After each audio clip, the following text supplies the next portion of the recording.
살기 넘치는 왕권 다툼을 뚫고 보위에 오른 고려 제8대 임금 현종은 자객으로부터 자신의 목숨을 구해준 은인에게 꼭 보답하고 싶었습니다. 결국 보위에 오르고 2년 뒤 1011년 목숨을 잃을 뻔했던 수차례 위험으로부터 자신을 지켜준 진관 스님을 위해 삼각산 자락의 신열사를 중창해 절을 창건했죠. 그는 이 사찰을 특별히 진관사라 불렀는데 이것이 현재 서울 은평구에 자리한 진관사입니다.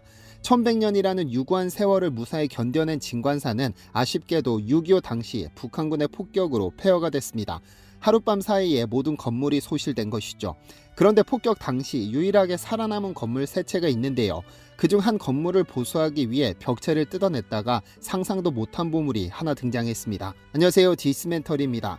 1907년 건축된 진관사의 칠성각은 세월의 흐름을 이기지 못하고 이곳저곳이 망가져 버렸습니다. 다행히 6.25 폭격을 피했지만 100년이라는 세월의 흐름을 이겨내지 못한 것이죠.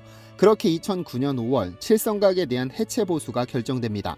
그러던 5월 27일 아침 벽체를 뜯어내던 인부 한 명이 불단과 기둥 사이에서 이상한 보따리 하나를 발견했습니다. 법회 스님은 해체 보수가 결정됐을 때 인부들에게 역사적으로 중요한 건물이니까 작업 도중 동전 하나가 나와도 꼭 알려달라고 당부해 두었는데 이 말을 새겨들은 인부가 함부로 버리지 않고 따로 가져다 줬습니다. 심상치 않은 물건이라 생각한 그는 진관사 여러 스님들께 연락해 한자리에 모이도록 했고 천천히 보따리를 열기 시작했는데요. 한지로 겹겹이 싼 보따리를 여는 순간 모든 이들은 눈가에 눈물이 핑 돌기 시작했습니다. 그 안에서 옛날의 흔적이 물씬 느껴지는 인쇄물들이 발견됐으니까요. 그중 앞건은 1919년 11월 27일자 독립신문에 실린 태극기라는 시 한 편입니다. 삼각산 마루에 새벽빛 비칠 째 네 보았냐 보아 그리던 태극기를 네가 보았나냐 죽은 줄 알았던 우리 태극기를 오늘 다시 보았네. 자유의 바람에 태극기 날리네. 2천만 동포야 만세를 불러라. 다시 산 태극기를 위해 만세 만세. 다시 산 대한국. 독립신문은 도산 안창호 선생 등 뜻있는 이들이 주축이 되어 1919년 8월 21일 창간한 상하이 임시정부 기관지입니다. 조선 독립을 염원하는 목소리들을 담아 발행된 한글 신문인데 1년 뒤 11월 27일 태극기라는 시가 실린 겁니다. 이 신문 외에도 단재 신채호 선생이 상하이에서 펴낸 신대한 신문 3점, 국내 지하 신문이었던 조선 독립신문 5점, 실물이 전해지지 않았던 불교계 독립신문인 자유신종보 6점, 친일파를 꾸짖는 경고문 1점까지 보자기에 쌓인 인쇄물 하나하나가 전부 국보급에 해당하는 보물이었습니다. 당시 이 인쇄물들과 보자기를 분석한 이는 문명대 동국대 명예교수였는데 그는 며칠 전 영상으로 다뤘던 울산 방구대 암각화를 발견한 주인공이기도 합니다. 그런데 더 놀라운 것은 이 인쇄물들을 감싸고 있는 보자기의 정체였는데요. 보자기는 언뜻 보기에 태극 문양이 그려져 있었습니다. 이를 즉각 펼쳐보니 불에 타고 군데군데 해진 자국이 남아있는 가로 89cm, 세로 70cm 크기의 태극기였습니다. 그렇다면 이 태극기와 보따리는 어떻게 6.25 폭격에서 살아남아 후대로 전해진 것일까요? 당시 자료를 분석한 교수들은 이 보따리를 숨긴 인물로 초월 스님을 꼽았습니다. 초월 스님은 3.1운동 당시 민족대표 33인으로 참여해 독립운동에 선봉에 섰던 만해 한용운과 백용성 스님 등이 주동자로 물려 서대문 형무소에 구금된 후 불교계 독립운동을 진두지휘한 인물입니다. 백초월은 1920년대 진관사를 거점으로 평생 독립운동에 헌신했는데 당시 그가 이 보따리를 숨긴 것으로 보입니다. 그 역시 평생 독립운동에 헌신하다 1919년 12월 체포됐다가 풀려났고 1920년 3.1 선언 1주년을 맞아 만세운동을 전개하기 위해 일본으로 건너가기도 했습니다. 그런데 이 보자기를 가만히 살펴보던 전문가들이 무언가 이상한 점을 발견했습니다. 건공감리에 해당하는 사계와 양에 해당하는 태극 문양의 붉은색은 윤곽이 뚜렷했는데 음에 해당하는 푸른색이 삐뚤삐뚤했던 겁니다. 그 비밀이 풀리는 순간 모든 이들은 짧은 탄성을 뱉어냈죠. 왜냐면 보자기로 사용한 이 태극기는 하얀 천 위에 그린 태극기가 아니라 일장기 위에 태극기를 덧칠해 그렸기 때문입니다. 즉 윤곽이 뚜렷한 일장기 위에다가 태극기를 그려넣은 겁니다. 이건 무슨 의미였을까요? 초월 스님의 행적에서 이 의도를 엿볼 수 있습니다. 1919년 12월 독립운동 군자금 사건과 관련해 일본군에 체포된 초월은 손톱이 통째로 뽑히고 인두로 머리를 지지는 등 가혹한 고문을 받았습니다. 이 고문으로 폐인이 되다시피 했던 그는 이후 고문 후유증으로 거동에 장애가 발생했는데요. 흔히 중꺽마라는 신조어를 사용하는데 그는 고문 후유증으로 몸이 불편했어도 마음은 꺾이지 않았습니다. 어떻게든 일본을 밟고 일어서야 한다는 생각에 일장기 위에다가 태극기를 그려 넣었죠. 일본의 상징과도 같은 일장기를 태극기로 덮어버린다는 그 뜻과 기계 앞에 마음이 뭉클해지지 않을 수 없습니다. 얼마나 독립을 염원했던 것일까요? 전문가들은 이 보따리와 태극기는 그가 고문 후 풀려난 1920년경 일본으로 건너가던 당시에 진관사에 숨겨두었을 것으로 추정하고 있습니다.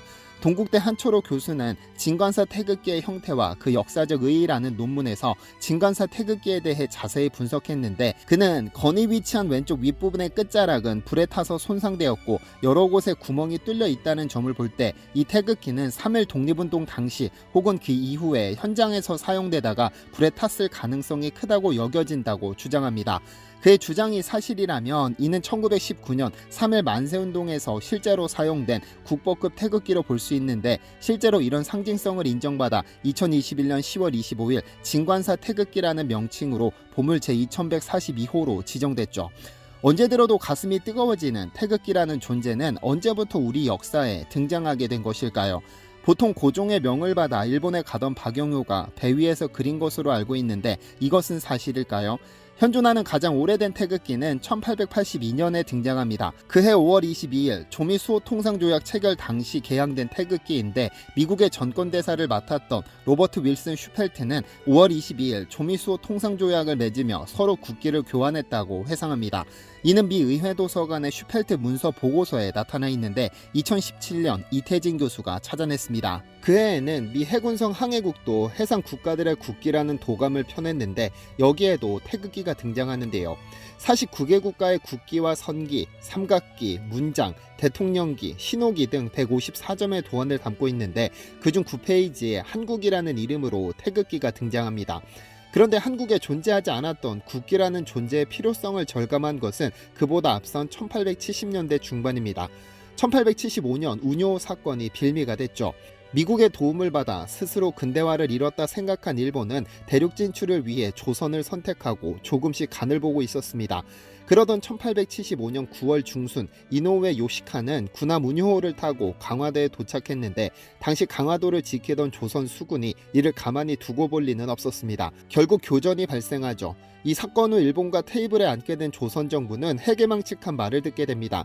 일본 측에서 운요호에는 엄연히 일본 국기가 개양돼 있었는데 왜 포격했느냐며 트집을 잡은 것입니다.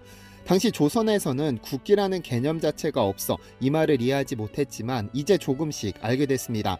나라를 상징하는 깃발이 있을 수 있다는 점을 말이죠. 사실 이미 1815년 오스트리아 비엔나에서 개최된 회의에서는 국가가 국가다우려면 국가가 있어야 하고 국기가 존재해야 하며 헌법을 제정해야 하고 중앙박물관을 세워야 한다는 기준이 세워졌습니다. 이후 모든 국가가 국기 만들기에 혈안이 됐었죠. 다만 조선은 비엔나 회의에 참석하지 않았기 때문에 이에 대해 무지했던 겁니다. 어쨌든 운요 사건을 계기로 조선도 국기에 대한 조사를 시작했는데, 이 때문에 기분이 상한 것은 청나라입니다. 왜냐하면 국기를 가진다는 것은 모든 국가가 대등하다는 것을 전제로 하게 되는데, 그간 조선은 우리 속국이었는데 이제 동등한 지위를 갖는다는 것을 받아들이지 못했습니다. 이 사실을 직시한 순간 청나라의 개입이 시작됩니다. 청나라 국기인 황룡기를 모방해 청룡기를 만들라고 요구한 겁니다. 만약 조선이 따라만 준다면 어떤 국가가 보더라도 조선은 자연스럽게 청나라의 속국임이 인식될 테니까요. 하지만 조선은 이를 따르지 않았습니다. 1883년 1월 27일 내각회의에서 고종은 태극기를 조선의 정식 국기로 채택했죠. 태극기를 처음으로 만든 사람으로 보통 박영효를 떠올리지만 이는 사실이 아닙니다. 1882년 8월 고종의 특명을 받고 수신사로 일본을 방문한 그는 일본 방문기 사화기략을 남겼는데, 여기에 구체적으로 기록되어 있죠. 그는 1882년 9월 25일 새벽 4시에 도착해 누각에 올라 경치를 구경했음. 새로 제작한 국기를 누각에 달았음. 흰 바탕에 천을 네모나게 세로로 깃대에 걸었는데 세로의 길이는 가로의 5분의 1을 넘지 않았음. 중앙에는 태극을 그려 청색과 홍색으로 메우고 내 모서리에는 건, 곤, 감, 리의 사괴를 그렸음. 이는 일찍이 상감으로부터 명령을 받은 바임이라고 썼죠. 즉 일본으로 가는 선상에서 태극기를 제작한 것은 그의 개인적인 결정이 아니라 아주 오래전부터 고종의 명으로 진행된 프로젝트였던 겁니다. 어쨌든 1882년 조미 수호통상 조약 당시 역관이었던 이응준의 도안은 박영효가 일본으로 가는 배 안에서 사계의 좌우 위치를 바꾸었고 현재 우리가 사용하는 태극기 모본으로 확정된 겁니다. 이런 내용은 일본 측 자료에서도 확인됩니다. 평소 태극기 매니아로 소문난 송명호 씨는 태극기의 원형을 찾다 1997년 도쿄 도립중앙도서관에서 1882년 10월 2일자 일본 일간지 시사신보를 찾아냈습니다. 그리고 그 안에서 조선의 유신이라는 제목의 기사에서 박영효가 그린 태극기를 찾아냈죠. 현재 태극기의 건공감리와 다르고 중앙의 태극 무늬도 현재와 달리 좌우로 갈라져 있죠. 당시 신문에는 태극기 그림과 함께 이를 만들게 된 배경과 도안 설명을 담고 있는데요. 신문은 이때까지 조선에는 국기로 부를 만한 것이 없어 지난번에 탁지부를 방문한 중국의 막원충이 조선의 국기는 중국의 국기를 본받아 삼각형의 청색 바탕에 용을 그려야 하며 본국인 중국은 황색을 사용하나 조선은 동방에 위치하는 나라이므로 동쪽은 청색을 귀히 여긴다는 뜻에 따라 청색 바탕을 이용해야 한다고 지시했다. 이에 국왕은 분하게 여겨 절대로 중국 국기를 흉내내지 않겠다고 해 사각형의 옥색 바탕에 태극원을 청색과 적색으로 그리고 국기의 네 기퉁이에 동서남북을 의미하는 역괴를 그린 것을 조선의 국기로 정한다는 명령을 하고하였다고 한다라고 썼습니다. 즉 박영효의 사화기략이나 일본 신문에 실린 기사로 볼 때 최초의 태극기는 고종이 처음부터 제작 의도, 도안, 의미, 조선국기라는 국기 명칭까지 치밀하게 결정하고 나서 이를 박영효에게 그대로 실행토록 하였음을 알 수 있는데요. 기사 첫머리는 지난 28일 하나부사 공사와 함께 도쿄에 도착한 조선인의 이야기에 의하면 이라고 시작하는 바 당시 수신사 중 한 명과 인터뷰한 내용을 실었음을 알 수 있죠. 당시 수신사에는 김옥균, 서광범 등이 함께 동행했는데 이들 중 한 명이 인터뷰에서 밝힌 내용입니다. 이런 사실로 볼 때 청나라가 청룡기를 쓰라며 강요하던 당시 이에 분기한 조선에서 태극기의 초안이 등장한 것인데요. 다만 널리 보급되기는 했지만 도형에 대한 통일성이 없고 사계와 태극의 위치가 중구난방이어서 1948년 정부 수립을 계기로 국기 도안과 규격이 통일돼 현재에 이른 겁니다. 일제를 규탄하고 독립을 바라는 염원을 담아 시작한 3.1운동 후 일제는 강제로 태극기를 강탈해 소각하면서 거의 대부분의 태극기는 재가되어 사라졌습니다. 하지만 초월 스님이 진간사에 몰래 숨겨둔 일장기 위에 그린 태극기가 약 100년 만에 모습을 드러냈습니다. 우리 선배들이 대한독립을 위해 목숨 걸고 흔들었던 태극기를 다시 한번 생각해 보게 됩니다. 시청해 주셔서 감사합니다. 디시멘터리에서는 여러분의 제보를 기다립니다. 제 채널에서 다뤘으면 좋겠는 뉴스 또는 널리 알려졌으면 하는 영상은 디시멘터리 네이버.com으로 보내주시면 소중히 제작하겠습니다. 시청해 주셔서 감사합니다.